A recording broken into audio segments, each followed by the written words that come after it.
Hello, everybody. Thanks for coming out today to Flyleaf Books, your local independent bookstore, to support this wonderful author and this new book, as well as some lovely music. This evening, we have the honor of hearing from Eddie Huffman as he finally, third time's the charm, presents his new book, Doc Watson, A Life in Music, with Larry Nixon. Eddie Huffman is a writer-reporter and the author of John Prine in Spite of Himself, as well, of course, as Doc Watson, A Life in Music. He lives in Greensboro, North Carolina. Larry Nixon lives in Raleigh and is co-host of the Pinecone Bluegrass Show on WQDR radio. He still plays music with acoustic trio Nixon, Williams, and Gage. All right, we hope you enjoy the event. If you haven't gotten a copy of Doc Watson yet, you can get one up at the front counters. And I'm sure that Eddie would be happy to sign it for you after the talk. All right, thank you.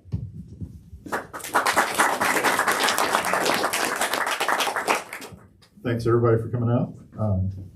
Nice to see a lot of friends here, and Glenn Jones. Larry,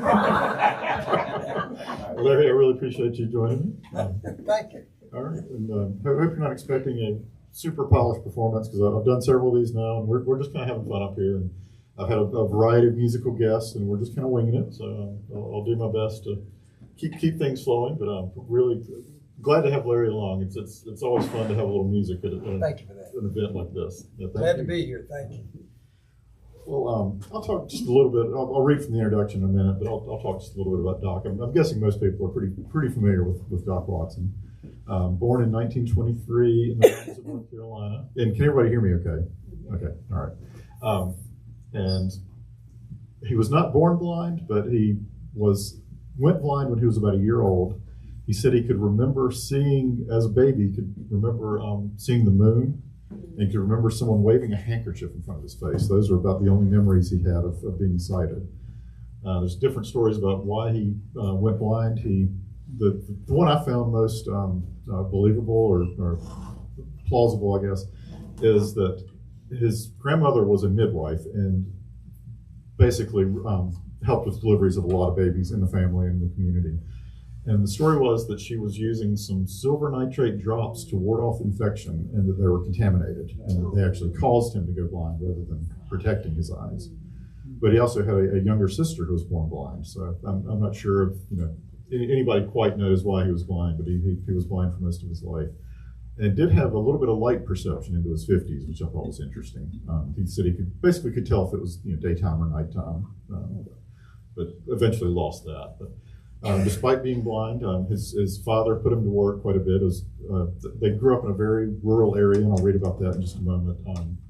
Kind of lived like people in the pioneer days. Didn't have running water, didn't have electricity. And it was all hands on deck in terms of farming and getting water and just kind of whatever they needed for to survive, to live in a rural environment. And I'll read a little bit about that to start with.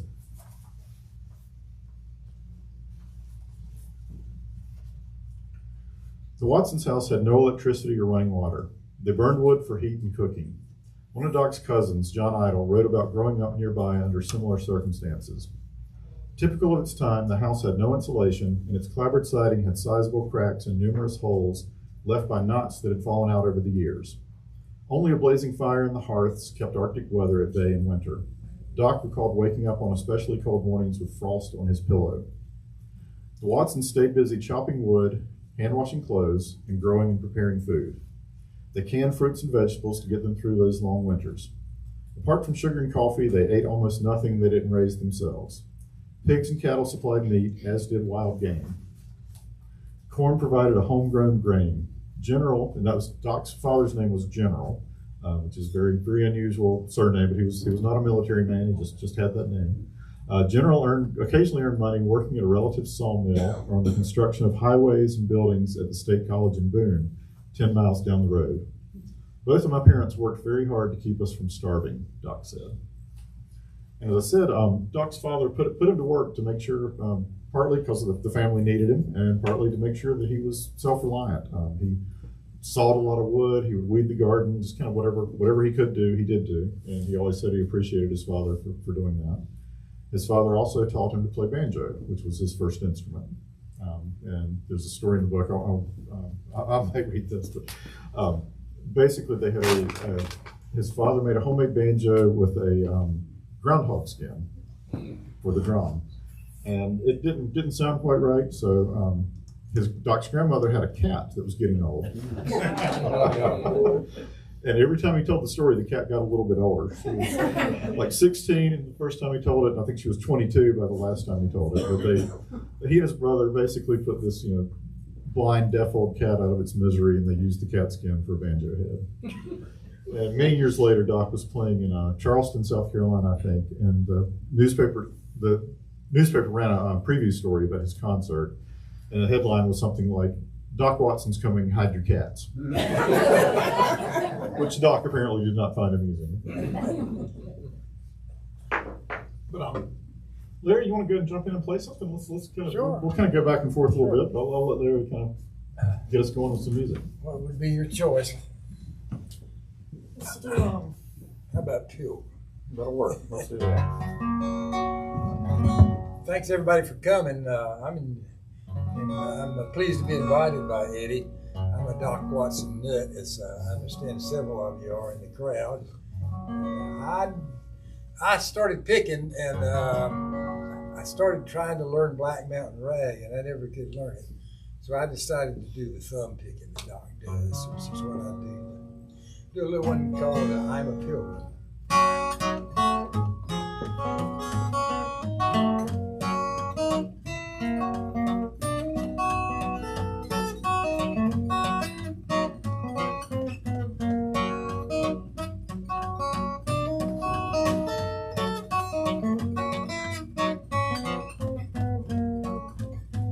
I am a pilgrim and a stranger traveling through this wearisome land. I got a home built at Bright City, good Lord, and if not, if I'm man, I got a father, sister, and a brother who have gone to that other show. I'm determined to go and see them live up there. I am a pilgrim and a stranger traveling through this wearisome land. I got a home built at Bright City, good Lord, and it's not.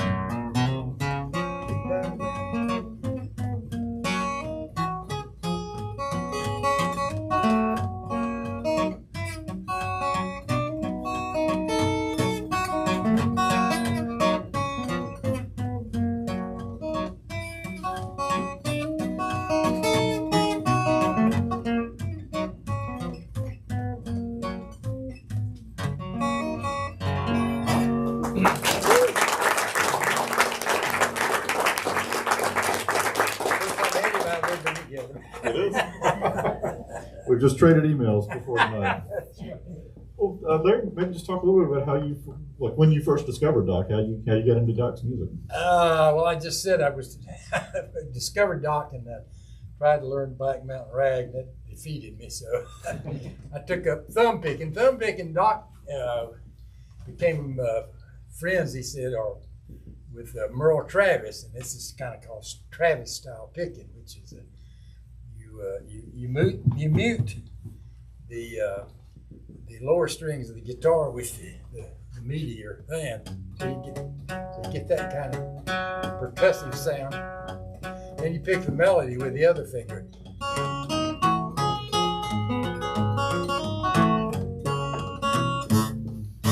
But that's thumb picking, as they say, or Travis style.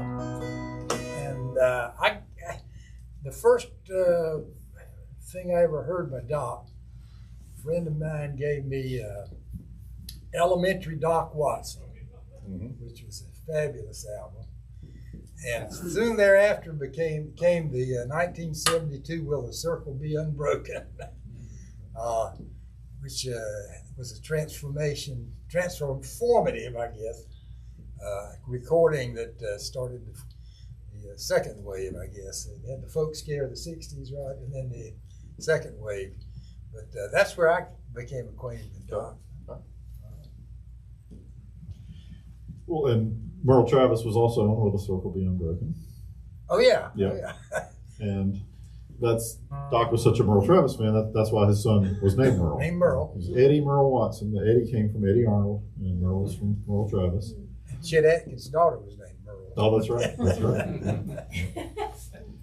And one thing I just wanted to talk about is Doc had a very, very broad taste, and he was kind of presented in the early days of the folk revival as this sort of rustic mountain man. He wasn't quite as rustic as but they wanted to present a particular image. But he grew up with a lot of records, and I'll read a little bit here about some of the records he and his family listened to. Records exploded Doc's world beyond family, church, and his little mountain community. He obsessed over discs by newly minted country stars Jimmie Rodgers and the Carter Family, who had recorded for the first time 2 or 3 years earlier in Bristol, Tennessee, 75 miles northwest of Deep Gap. Doc learned several Carter Family songs by age 8, including Little Darling Pal of Mine. The family had records by Gid Tanner and the Skillet Lickers, a down-home band from Georgia, and Mississippi John Hurt, a good-humored blues man and songster. One group in their collection, the Carolina Tar Heels, was led by Doc Walsh, banjo king of the Carolinas, from just down the mountain across the Wilkes County line. A common thread through many of the records was exciting, innovative guitar playing, including the work of a blind picker, Riley Puckett, who played with the Skillet Lickers and also recorded under his own name. Doc didn't know all that yet, of course. For him as a child, the records simply meant captivating sounds and stories. Jimmie Rodgers has always been a favorite, he said. I liked the kinds of songs he did. To me, they were adventure and hobo trips and all that kind of thing. Besides the good sound and those lyrics, the way they were put together. So yeah, he was very excited when his family got their first record player. And he liked it so much he would take it apart and try to figure out how it worked. One of the stories, there's also a conflicting, there's a lot of sort of pick your favorite version of the stories. And he went to the School for the Blind in Raleigh, in North Carolina, and there's different versions of why he left the school and whether he left voluntarily or whether he was kicked out. And one of the stories was that he took one of the teacher's radios and was found in a tunnel under the school with the radio all apart, trying to figure out how to make it work. But yeah, again, his tastes were very broad. He didn't start out, he started out playing banjo and guitar on the sidewalks in Boone and Lenoir and just sort of mountain towns in that area. But he played a little bit of everything. He was a big jazz fan, liked the blues, played gospel, didn't just play sort of traditional songs. And his first real sort of steady job as a musician was playing in a dance band, playing for square dances. And he couldn't really be heard over the band with an acoustic guitar, so he sold his first acoustic, it wasn't his first acoustic guitar, but sold the only acoustic guitar he had at the time, and bought one of the first Les Paul electric guitars. So basically through most of the 50s, he was playing an electric guitar and playing for dance bands. And that had a lot to do with him developing his style, being able to play really fast, just having really strong rhythm. He's playing 20 minutes at a time for square dances. He learned to call the square dances, and that was a big part of his musical development and musical education, was playing for square dances.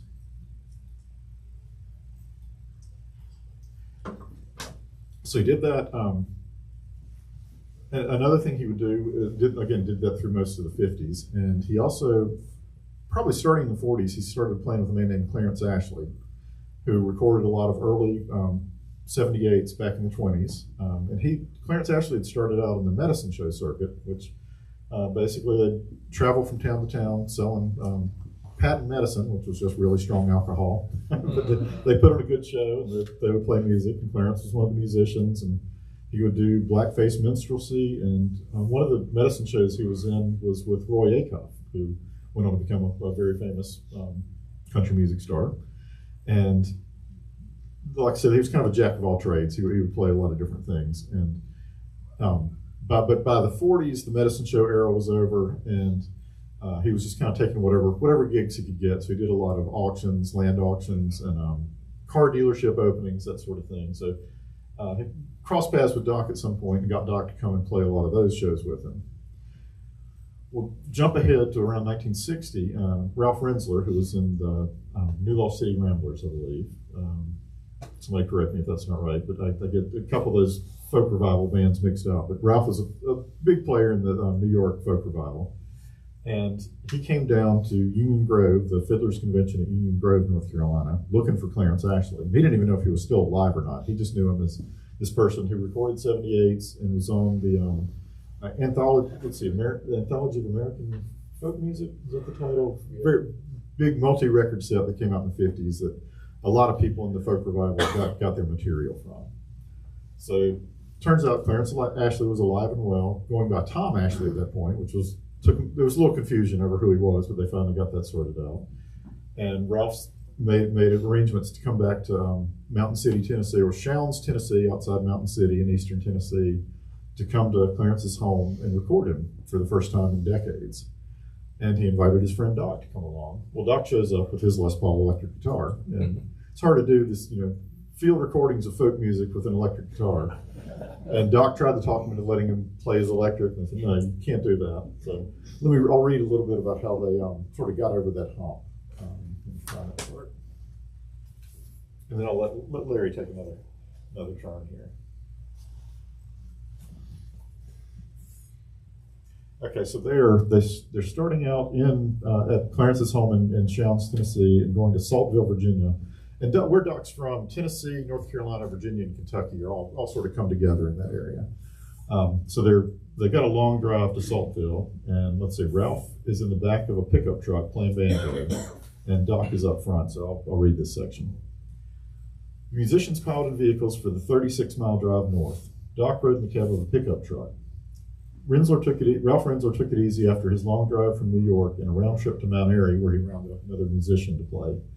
He sat in the pickup's open-air bed, wind scuttling around him on a hot, humid late summer day. He pulled out someone's banjo and started picking hoedowns. After a few minutes, the pickup made an unscheduled stop. Doc climbed in the back and said, "Let me see that banjo, son." He ripped off some of the best pure mountain picking imaginable, Rensler wrote. Those were the first few tunes I'd ever heard him play, and I knew immediately that a man who could pick a banjo as Doc did would understand what kind of music we were in search of. Rensler and Doc covered a lot of musical and conversational ground as Highway 91 rolled beneath them.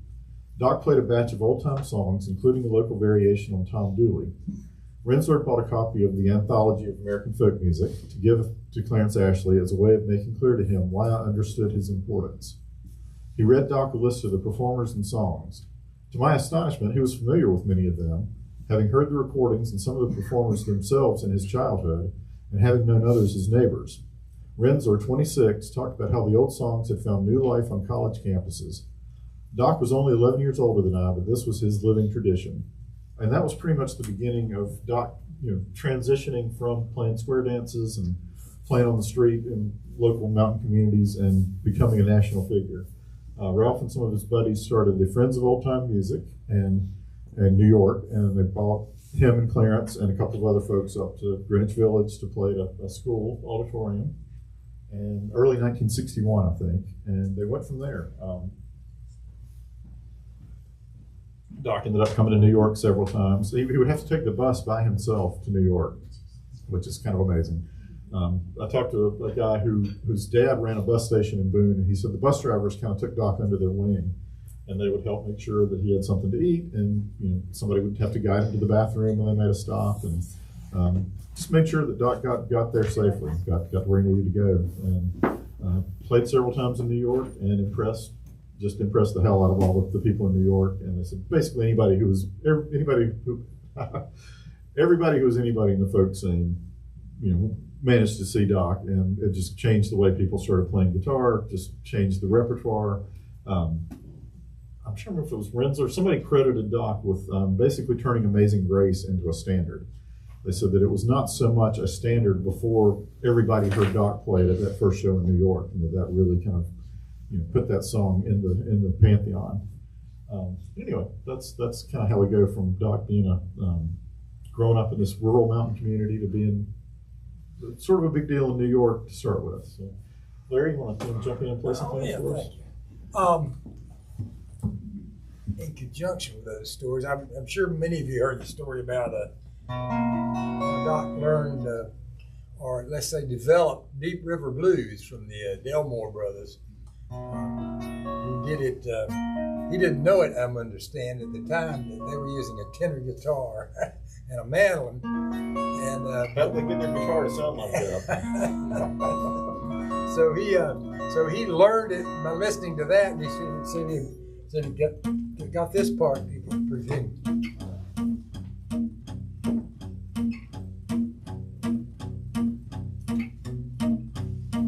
Pretty soon, he said about 10 years later, he got the other part.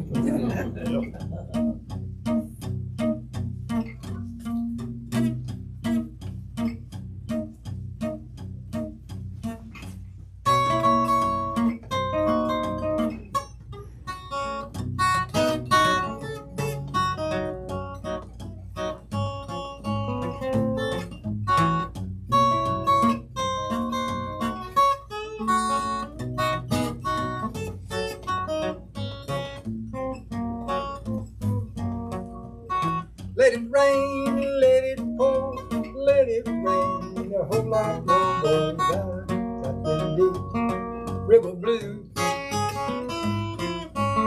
Let the rain drive right on, let it sweep me along, boys, I got them deep river blues.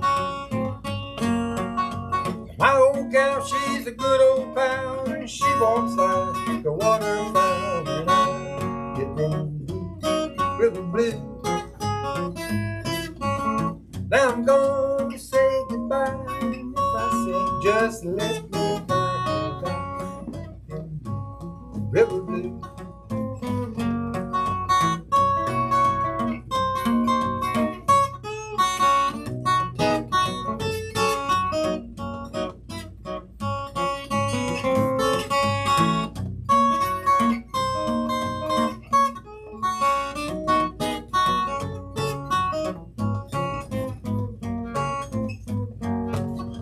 Let it rain, let it snow, let it rain, a little bit more, boys, I got them deep river blues. Now I'm gonna say goodbye, and if I say just let me die, boys, I got them deep river blues.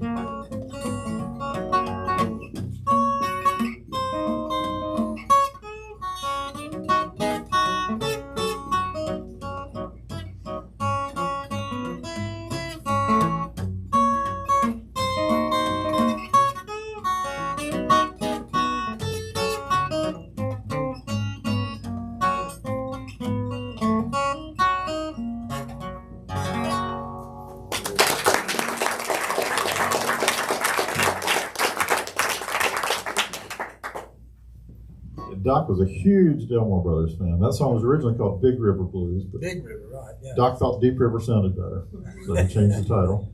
And the Delmore Brothers, I think they had a radio show, Cincinnati, if I remember correctly, that Doc would listen to. I think so, yeah. And they were also in a group called the Browns Ferry Four, and Grandpa Jones was also in that group. Who I knew Grandpa Jones from Hee Haw, watching Hee Haw as a kid, and he also played at the first Merle Fest. So a lot of threads that go through this. Another interesting thread I was thinking about with Merle Travis, back to my first book about John Prine. Merle Travis and John Prine's family were both from Muhlenberg County, Kentucky, in western Kentucky.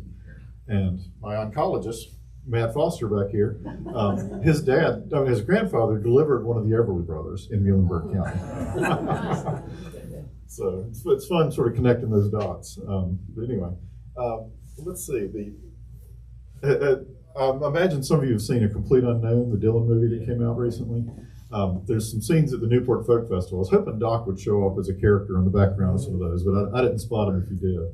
But this 1963 Newport Festival is when Dylan really that really elevated his profile pretty dramatically, and Doc also made a big impression there. But this is kind of a little side note. Merle was not terribly impressed with Dylan. And Doc said he liked Dylan as a person, but wasn't a fan of his singing. Who is? Yeah. But I really like this quote. They said, let's see. Bless his heart, excuse me. At the festival, I'm not sure, this would have been later because Merle didn't start playing with Doc till '64, but it's probably the '64 festival. Merle and Phil Oakes were standing around, and Dylan walked by. And Phil Oakes looked at Merle and said, "Don't you know who that was?" And Merle said, "I know who I am." But let's see. I'm trying to think where to go from here. Okay, well, I'll talk a little bit about how Merle got on board. Merle was not that interested in music. Merle was born in 1949 and just didn't play much. Didn't do anything with music until he was well into, or kind of mid-teens, I'd say. And his first instrument was a drum kit. Got a drum kit for his birthday or for Christmas when he was 13, 14, something like that. But he finally decided to take up guitar, and his mom, Rosalie, Doc's wife, taught him guitar while Doc was out on the road in early 1964. And apparently Merle was just took to it like a duck to water. He was a phenomenal guitar player pretty quickly. And I'm sure, there's probably some genetics there, and just living in the house with Doc Watson all those years bound to have rubbed off some. But Doc got home from a tour and found out that Merle had started playing. And shortly after that, Merle dropped out of high school and went on the road with Doc. And Merle's stage debut, Doc played at a festival in San Francisco, something outdoor show with something like 15,000 people. That was Merle's first show in front of an audience. Wow. They said Mississippi John Hurt. Doc and Merle were both big fans and friends with Mississippi John Hurt, and he played before them. And apparently that had a big impact on Merle, just seeing how nonchalant he was, how relaxed Hurt was.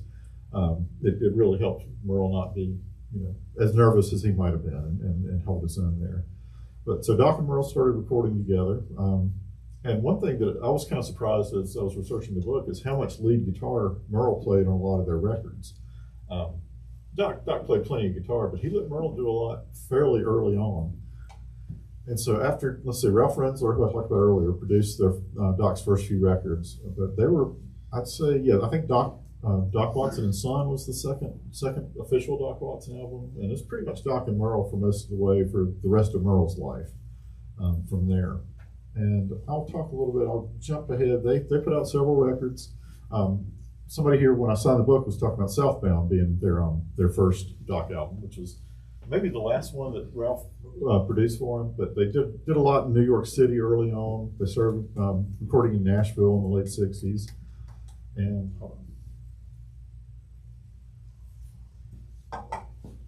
Doc got to be good friends with Earl Scruggs. And by the early 70s, you mentioned Will the Circle Be Unbroken? And country music and rock and roll were not very compatible in those days. When you were playing I'm a Pilgrim, I was thinking about the Byrds did a version of I'm a Pilgrim on their Sweetheart of the Rodeo album, which came out in 1968. And that was the Byrds going from being a folk rock band to pretty much a straight country band for that album at least. And they got invited to play the Grand Ole Opry and practically got booed off the stage at Grand Ole Opry. That was just not what people, that's not what country music fans wanted to hear, even though they were playing pretty straight country. But the Nitty Gritty Dirt Band was another band from Southern California, like the Byrds, and also really loved traditional music. And they decided to do this, Will the Circle Be Unbroken, which they brought together a lot of famous country people. Let's see, Roy Acuff, I think, Merle Travis, Mother Maybelle Carter. And Earl Scruggs, I think, was the first person they roped into doing that. And he's the one who convinced Doc that he should do it. And I think Bill Monroe was kind of the biggest one that they tried to get. And I think he almost did it, but I think he thought it might kind of hurt his image a little bit if he was associating with these long-haired California hippies. So he didn't do it. But ended up being just a huge album for a lot of people and introduced a lot of people to Doc Watson's music, among other things.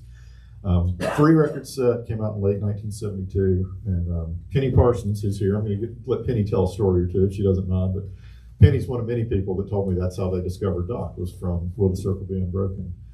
And Penny got to know Doc quite well. She was publicist for Sugar Hill Records, and that's when I got to know Penny, was writing about music for the Durham Herald. So I would talk to Penny a lot, setting up interviews for shows, and did a lot with Pinecone in those days. Pinecone has been bringing great shows to the Triangle for, 40, 50 years at least. 1984. Okay, so a little over 40 years. And I wrote previews a lot of those shows for the Durham Herald back in the 90s. And so anyway, Penny, would you mind coming up and saying a little bit about your memories of Doc? Want me to come up there? Yeah, sure. If you don't mind. Sure. Actually, I'll bring these photos to show you. Please do. Down here. Yeah, I went to work at Sugar Hill in 1981, and I believe Doc signed with a label about 83 or 4. Is that right, Eddie? Yeah. I can't remember. And I remember Doc and Merle came to our office to meet us, and we had a little meeting with him. And at that time, I was one of maybe 2 employees at Sugar Hill besides the owner, Barry Ploss. So it was a small company.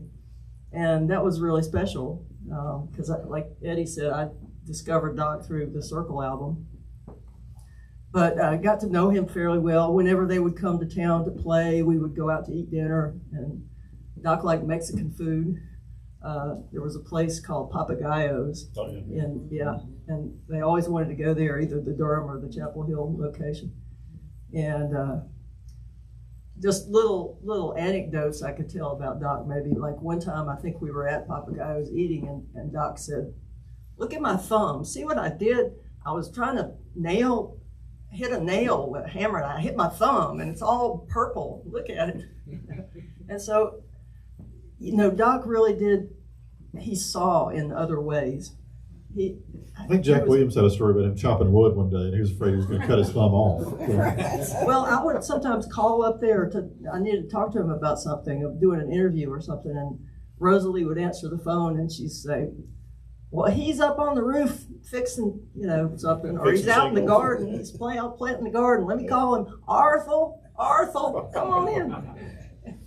And so you never knew what he might be doing when he was at home. He was a busy guy. And I brought several photos that I found. One of which was Penny was there for this photo. I don't know if you can see it very well, but this was a photo shoot for Doc's album "Riding the Midnight Train," which was his first and really only true bluegrass album that he did. Yeah, he didn't like to be called a bluegrass musician. Is that Right. Bluegrass band?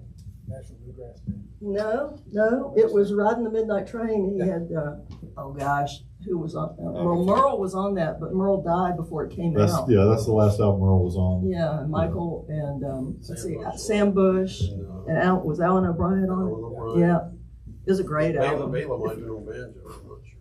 I think you're right, yeah. It was a great album. If you haven't heard it, get a copy if you can. But anyway, we did the photo shoot at Spencer Shops. And this is a photo, just a casual photo that was taken afterwards of, I'm in the photo over here beside Doc, and then the guy next to him is the person that brought him down there, and the one on the far left is the man that managed the museum there. But at that time, they were just developing the museum at Spencer Shops, and so there were all these train cars and cabooses and stuff just kind of sitting around, and so we went and got in one of the train cars and did the photo that was on the cover of the album, yeah. And then the cover of Eddie's book is one of those photos with a caboose, as you see here, the same caboose that we're in front of you. I guess I'll tell one more story about Doc. When Merle Fest started, I was the publicist for Merle Fest for like 9 years, I guess, and there was a fellow named B. Towns who was the director of the festival, and he worked at Wilkes Community College. He was the dean of development at Wilkes Community College. And in the early years, he and Doc would make these trips before the festival, and media trips, and they would go do radio and TV interviews. And they went over to Winston-Salem to WXII to do an interview there. And the producer of the show, I can't remember her name, but I talked to her several times on the phone.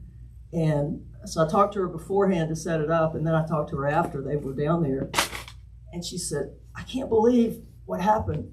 I said, "What?" She said, "Well, I was talking to Doc when he got there, and he'd never met me before. I never met him.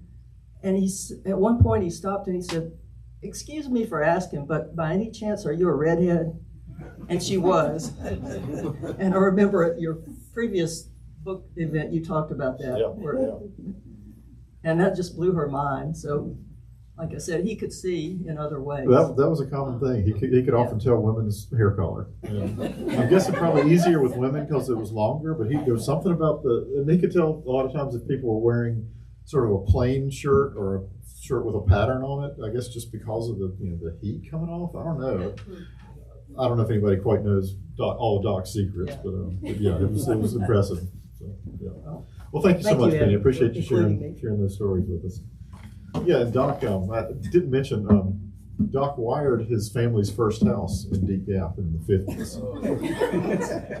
And they sent somebody out, it was an electrical co-op, they sent somebody out from the co-op, an electrician, to come out and check behind him and make sure it was safe and done properly. The guy from the co-op said it was the best wiring job he had ever seen. And Doc was also just an amazing carpenter. Well, Penny mentioned him being up on the roof, repairing shingles. There's a documentary that came out about Doc and Merle in the mid-'80s. And there's footage of him in there up working on the roof, replacing storm windows on the second story of his house and that sort of thing. So he didn't let much slow him down. And he would walk back and forth between Deep Gap and Boone, which is 10 or 11 miles. He'd use a finder stick, but so one of his tricks was he could tell when he was passing a fence post, something about the sound would change as he was going by a fence post. So he would count fence posts, and that would help him orient himself, help him know sort of how far along the road he was. So yeah, he had pretty amazing abilities. He managed to do a lot of stuff independently. But I guess the flip side of that is I think Merle got really burned out on having to do as much as he did for Doc. As capable as Doc was, he still needed people to read menus to him, take him to the restroom. Just there's a lot that you have to do to help someone like that get around in the world, and especially when you're going to all these unfamiliar places, which neither one of them really liked traveling very much, from what I understand. And that was a big part of it. Doc liked being, Penny was talking about him being out in the garden, being up on the roof. He knew every inch of where he lived, and it was very comfortable there. But being on the road was a different story. There's one story I tell in the book where he was in a Holiday Inn hotel room in Atlanta, I think, and there was a table in the corner with a light fixture above it, hanging light fixture. He kept standing up and banging his head on the light fixture. And he said, "I'm going to take care of that." So he undid the wiring for the light fixture, took it down, and then when they were ready to go, he put it all back up and had it working again. But let's see. But yeah, Merle was just a phenomenal guitar player. Several people, including Marty Stewart and Sam Bush, said Merle may have been the best slide guitar player they ever heard. He was a huge Duane Allman fan. But as good as he was, Merle didn't take himself that seriously as a musician. Neither of them did, really. Doc said if he'd been sighted, he probably would have been an electrician or a carpenter, something like that. But playing music was a way he could support his family and make a living, so that's what he did. But Merle got more and more burned out on it, and Merle was kind of a wild man. He had some drug issues. One of his hobbies was shooting out street lights and stoplights, which he got in trouble for a number of times. So he finally just kind of had enough of being on the road, and he felt like music was more of a hobby. He had a hard time seeing it as a serious profession, I think, and started his own contracting business with another man, and kind of tapered off his playing with Doc over the years. And T. Michael Coleman, bass player, started playing with Doc and Merle in probably around 1974. And then after Merle sort of semi-retired from the road, Jack Lawrence started playing with Doc and with Michael. And Jack and Doc played together for most of the rest of Doc's life. Let's see, but yeah, Merle went through a lot of kind of ups and downs with his drug use and substance abuse. Was in and out of rehab several times, and unfortunately, he in late 1985, several people said he had stopped using cocaine, which was a big issue with him, but was apparently still drinking quite a bit. And long story short, he rolled a tractor over on himself. It's reported a lot as a farming accident. It was not a farming accident. He was drinking. He was doing woodworking late at night, and basically cut his arm pretty bad in the course of doing some woodworking.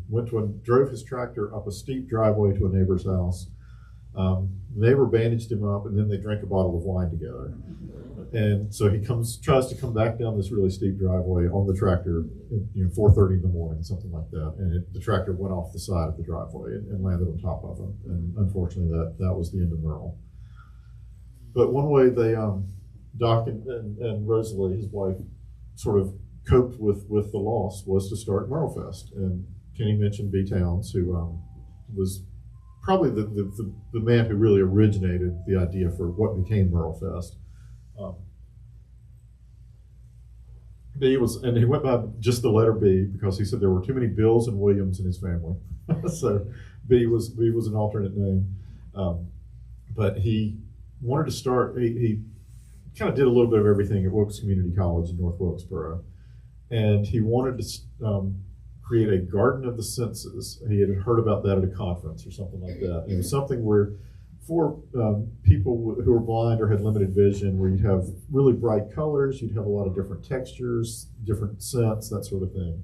So he got the idea to do that, and somebody said, well, you need to get Doc involved. You've got this world famous blind musician just up the road in Deep Gap. And so he went and pitched it to Doc and Rosalie, and it went through sort of several, they had a lot of false starts with it, but they finally got it going in the spring of 1988.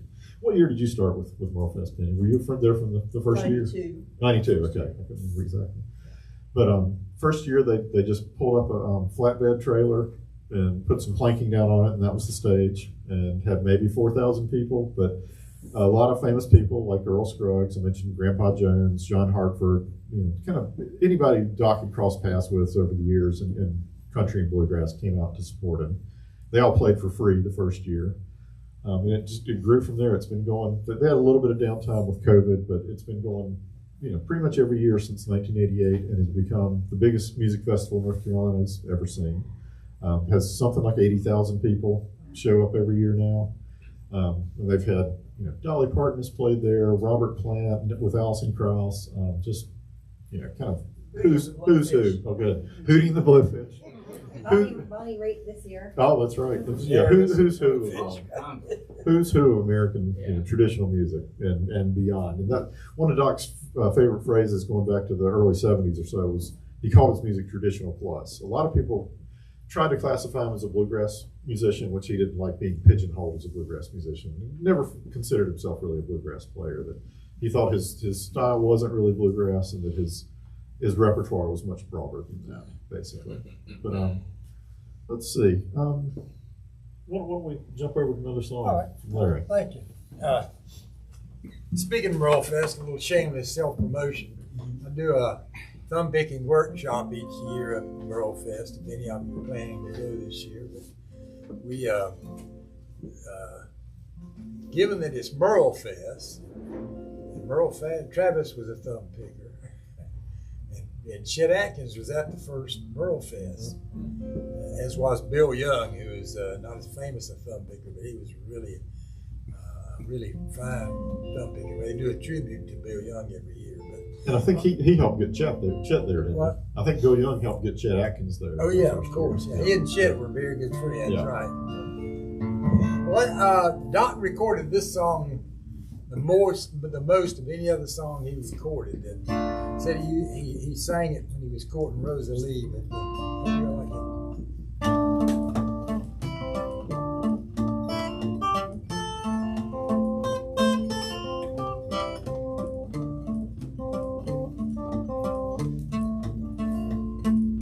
Shady Grove, my little love, Shady Grove, I say, Shady Grove, my little love, bound to go away.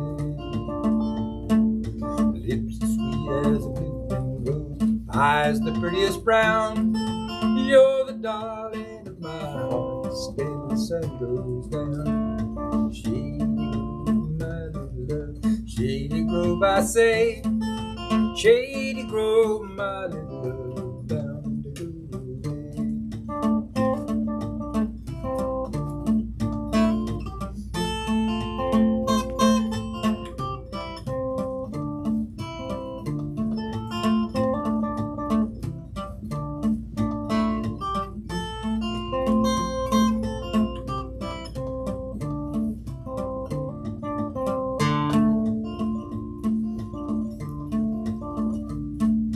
When I was a little boy, wanted a Barlow knife. Now I want little Shady Grove, so she'll be my wife. Shady Grove, my little love, Shady Grove, I say, Shady Grove, my little love, bound to go away.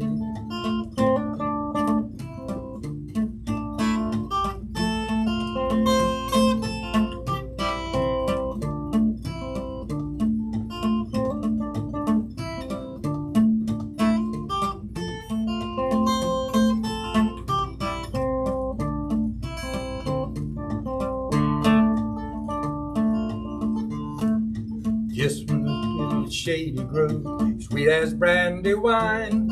There ain't a girl in this whole world prettier than mine. Peaches in the summertime, apples in the fall.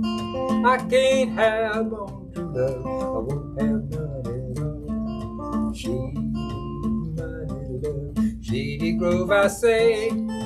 Shady Grove, my little love, bound to go away, bound to go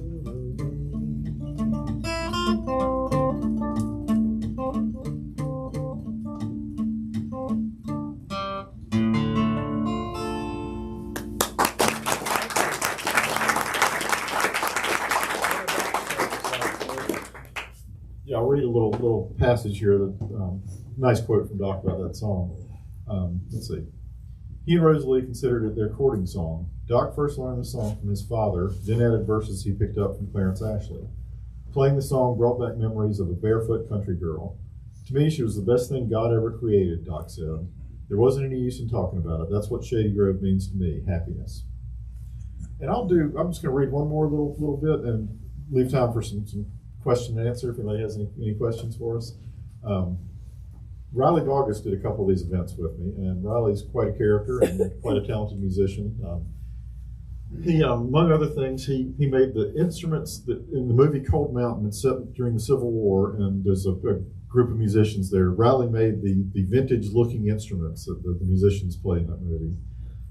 He's very talented banjo player and fiddle player.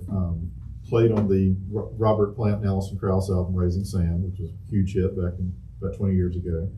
But Riley got to know Doc quite well toward the end, last few years of his life. And he tells a story, and it's on YouTube. You can just look up, Riley Bogus and Doc Watson. It's probably easy to find, but I'll read a little bit of it. Doc would have Riley come up, and they would go to, after Rosalie had a stroke and was in a nursing home. She couldn't speak much at all. She was not in great shape. So Doc would have Riley come along. They play some music for Rosalie, and so they had just finished doing that one day. And Doc was kind of down. He really missed having Rosalie at home, and just sad about the condition his wife was in. And they came out of the nursing home, and Doc said, "You want to see my statue?" And Riley had never heard about the statue before. So there's a statue of Doc in downtown Boone. He's sitting on a bench playing guitar in the statue. And I was fortunate enough. A lot of people I talked to for the book have died since I've finished the book, and I'm really glad I got to talk to them when I did. And one of them was Alex Hallmark, who made that statue in Boone. But let's see, I'll just read the part where they're at the statue. Let's see. They went downtown and parked next to a law firm. Doc Watson, then this is a quote from Riley. Doc Watson sits down next to himself, puts his arm around himself, and says, "Hello, old son, it's mighty good to see you," which I thought was hilarious. So you got the picture. There's a bench sitting on the sidewalk with Doc Watson sitting next to himself. And it's Boone at 3 or 4 o'clock in the afternoon on a Wednesday.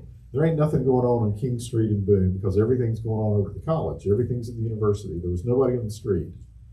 Suddenly we were surrounded by people, and Doc Watson was kissing babies and shaking hands. He was signing guitars and signing pictures. People were bringing instruments out for him to sign. Let's see. Bogus walked into Mass General store to buy a hat. When he came back out, the pandemonium continued unabated. Doc was beside himself. He was so happy. What had been a very sad time just an hour and a half earlier had turned into something that he really needed. It was a therapy moment. He needed to know that people loved him because he was missing Rosalie so much.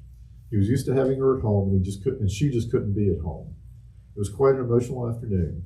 He was very happy to have all those people around, made him smile, and that was always a cool thing to see Doc Watson smile.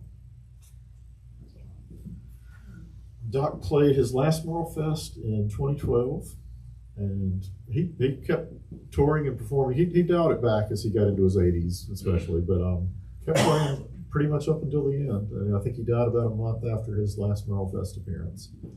And Rosalie died about 6 months later, I think. But as I say in the book, his legacy is alive and well. There's a ton of new music has come out from the previously unreleased music from Doc and tributes to Doc. And Billy Strings has become sort of one of Doc's biggest acolytes and has become one of his biggest boosters. I saw Billy play at Muddy Creek Music Hall in Winston-Salem about 8 or 9 years ago with about 100 people, and he's filling up coliseums now. But he is, he's kind of spreading the Doc gospel like nobody else. He and some of Doc's old collaborators did a big show at the Coliseum in Winston-Salem for Doc's 100th birthday in 2023. So anyway, I think that's about it. And I guess let's have some questions. Anybody have some questions? Actually, a quick one for Larry. That beautiful guitar. What's the year and model of it? 1929 Martin 0018. Wow. It's my baby. I got it from Norman Blake, so I hope it has, has some spirit in there. Yeah. Absolutely. Yes. Can you tell a little bit about your how you got involved in writing this book and what the timeline was and what the process was and the passion and all that? Okay. I wish I had a better story about that. But the short, well, it's tied into Flyleaf Books, which is a good thing. But the short version is I was asked to do the book. I had interviewed Doc once back in probably 1992, 1993, and had seen him play a number of times, and really appreciated who he was, but didn't know that much about him. And my editor, Lucas Church from UNC Press here in Chapel Hill, was at Flyleaf, saw my John Prine book, and liked it, and saw that I was a local person, and said, would you be interested in doing a book on Doc Watson? And I couldn't turn that down. It was just too good an offer. And how long were you working on it? Well, this was, let's see, early 2017, I think, when Lucas first approached me. So it was supposed to be a 2-year project. It ended up, the bulk of my work took about 5 years. And then it took another couple of years for them to get everything together in terms of editing and the cover. We went through a whole thing. We had to replace the original cover. And it took a while to get everything together. But I did a lot of work. And one thing that slowed me down, I had vowed I would not start another book until I had to renovate my old house. I was moving to Greensboro. I had an older house in Burlington that needed a lot of work. It's like, I'm not starting another book till I get this house done. Well, then I get the offer to do this Doc Watson book. So I can't turn this down. But it was really tough trying to renovate a house and write a book at the same time. So that was kind of a slow process. But just, did tons of research. It was a much more complicated, another reason it took so much longer. The John Prine book did take about 2 years, and I was expecting this one to be about the same, but just ended up interviewing tons of people, doing a lot of research, and Doc lived a really long time. He had a very long and varied life, and but it was a joy. It's one of the most fun projects I've ever worked on. I got to interview just tons of amazing musicians, John Sebastian from the Love and Spoonful told me a great story that I don't think made the book, but talked to him, Mac Wiseman, Marty Stewart, just Sam Bush. I mean, I'm just scratching the surface, but just talked to a ton of people, a lot of really interesting people who played with Doc in the 50s that had never really been, their stories had never really come out that I was aware of. So that was fun, just kind of diving back into Doc's early days before he was sort of part of the folk revival and became better known nationally. And just read every article I could lay my hands on, listened to all his records, watched every YouTube video out there, just immersed myself in Doc world for several years and put it together as best I could. Also wrote way too much. I was about halfway through and I realized, this is going to be like a 600 or 700 page book at the rate I'm going. And I contacted my editor and I said, I realize, we're not going to sell a book that thick. So, but I said, I can either kind of keep going, on the path I'm on, or I can take even more time to go back and redo the first part. And, I was kind of at a loss of the best way to proceed. He said, just keep going like you're going, and then I'll cut it down for you. And he did an amazing job. And there was a lot in there that was not essential, but just a lot of color, a lot of stuff about sort of the community Doc grew up in.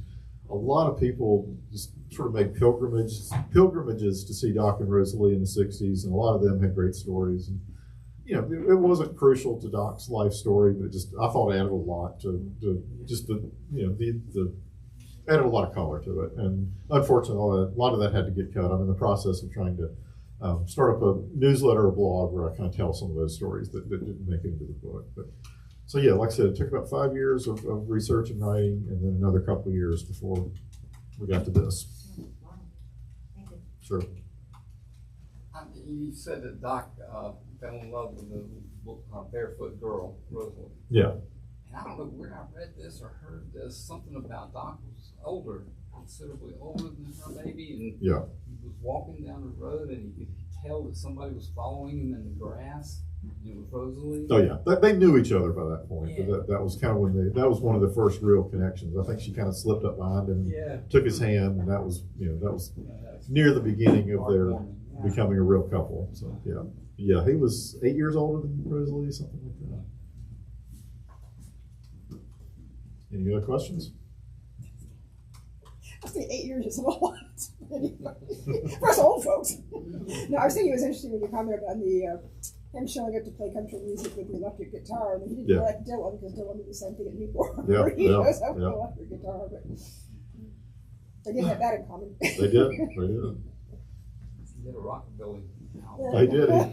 He was and he told me, he said he hated that title. They did an album called Dockabilly in the 90s. Doc doing some of the songs he had played with the dance band. And, Good cover. it was a great cover. Oh, there's a story in the book. Yeah, he's driving a 50s convertible on the cover of that album.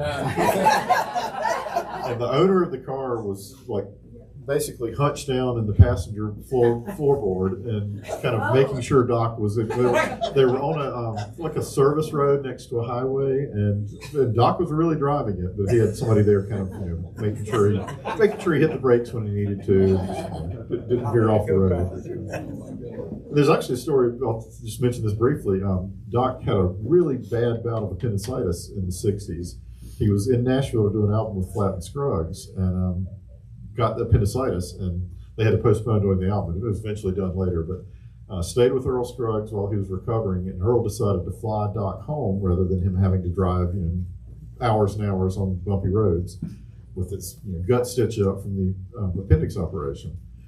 So Earl's flying his plane, Doc back home in his plane, and asked Doc if he wants to fly the plane. And Doc said, no, I'll crash and kill us all. But he told him what to do, and Doc flew most of the way back home from Nashville to whatever airport they landed in near Boone. I think Rob Ferguson here, we've got an interesting video project you folks should watch out for. Shot a lot of video with Rob here in Chapel Hill a week or so ago. So anyway, what's your question, Rob? Do you know if Doc ever crossed paths with Woody Guthrie? I'm pretty sure they did not. They would have overlapped a lot. Woody was in pretty bad shape by the mid-50s or so, I think, with what was it called? Huntington's disease. Yeah, and was not really performing, and because in the Dylan movie, they showed Dylan going to visit in the hospital, and that was like '62. So that's right around the time Doc started first coming to New York. Okay. So as far as I can tell, I never heard about any encounter between the two of them. Doc and Arlo played some festivals together, Woody's son, but I don't think he ever met Woody that I know of. And are there surviving Watsons, or who are the heirs to the family? Merle had 2 kids. Unfortunately, one of them kind of followed in his dad's footsteps. His son Richard played with Doc. He and Doc played together a good bit and did an album together toward the end, but Richard died young as well. He was also had some substance abuse issues. And didn't die as young as Merle, but I don't think he made it to 50. I think he was in his late 40s when he died. But Richard's sister, what's her name? Nancy. Nancy is Merle's sister. Doc's other child. And she never played music. She was not really a public figure, so she gets mentioned briefly in the book. But Merle has a surviving daughter. And was it Karen, or was that his wife? Karen, Karen's the daughter. That's right. She's alive and well as far as I know. I think she's a nurse. One man I interviewed at Merle Fest, Robert Doyle, was friends with Karen, and he actually got Karen's permission to talk to me. He wanted to make sure she felt okay about it. And she's got, I think, a couple of Doc had great grandkids by the time he died. So there's I don't know if anybody else who's making music sort of known for their music at this point, but he does have there are multiple generations after Doc that are out there. We're talking about Merle getting the G and having it pretty early on. Mm-hmm. Richard didn't have it. Bless his heart. Bless his heart. To go to Merle Fest, and he'd throw it to Richard, and Richard started thinking something. Sometimes it was a little discordant. But Yeah, I got a lot of diplomatic quotes about Richard. Yeah. Anyway, any other questions? Well, thank you so much. Thank you, Larry, for Thank you. joining us. Thank you.